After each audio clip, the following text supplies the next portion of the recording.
जिस दिन का इंतजार था वो दिन आ ही गया। तो हुआ कुछ ऐसा कि मैं आ गया रिकी के घर। यहाँ पे उसके पास से ये पार्सल लिया और कार में बैठ के हम लोग निकल गए चापलजरा जाने के लिए। अकेले जाने में आलस आता है इसलिए प्रिंस को भी साथ में ले लिया। यहाँ पहुँच के भाभी के घर पार्सल लेके वहाँ से निकल के घर आके सीधा नहा के रेडी होके आके रिक्की के साथ फोटो खिंचवा ली। फिर बारात निकल गई तो उसके पीछे हम लोग भी बुलेट लेके चापलजरा जाने के लिए निकल आए। यहाँ पहुँच के सबसे पहले बैठ जाते हैं खाना खाने के लिए। लोग मेरा वीडियो देखते हैं तो मुझे पहचान गए तो साथ में एक फोटो खिंचवा ली और चला आता हूँ मल्लिका भाभी को मिलने के लिए। उनसे मिलके वहाँ से निकल के आके बारात में लग जाता हूँ डांस करने के लिए।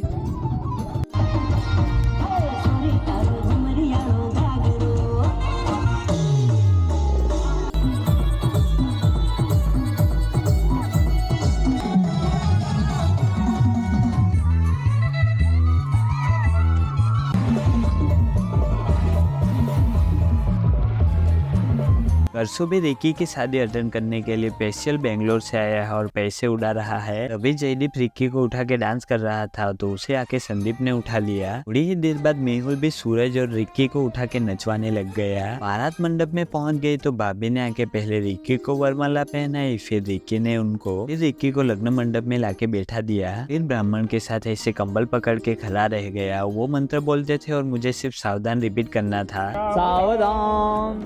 सारे मंत्र बोलने के बाद भाभी के मामा भाभी को मंडप में ले आए। सारे मंत्र बोलने के बाद जब बीच में से कंबल हटाने की बारी आई तब नोज स्प्रे डालना शुरू कर दिया। मैं भी इतना चालाक हूँ कि जो कंबल मैंने पकड़ा था वो सीधा रिकी के ऊपर ही डाल दिया और रिकी के सामने ही खड़ा हो गया। वरना इनके 15-20 रुपए के स्प्रे के चक्कर में महंगे कपड़े भी खराब होते और बाद में फोटो भी अच्छी नहीं आती। वो खत्म होते ही मांग में सिंदूर भरने की रस्म आई। वो खत्म होते ही दोनों समधियों को साथ में बिठा के रस्म की। वो खत्म होते ही पहला फेरा शुरू हुआ और मैंने भी एक पार्टी पॉपर बचा हुआ था वो फोड़ दिया। फेरे चल ही रहे थे तो मैं आ गया इन पटाखों की लड़ी जलाने के लिए। खुला मैदान देखे फटाकों की लड़ी जला दी। सारे पटाखे फट गए तो सीधा मंडप में चला आया। यहाँ कन्यादान की रस्म चल रही है तो फिर साइड में आके गोली के साथ खेलने लग गया। सारी रस्में खत्म हुई। जो चीजें कन्यादान में मिली थी वो टेम्पो में रख के अब सीधा घर चले जाएंगे। बाय।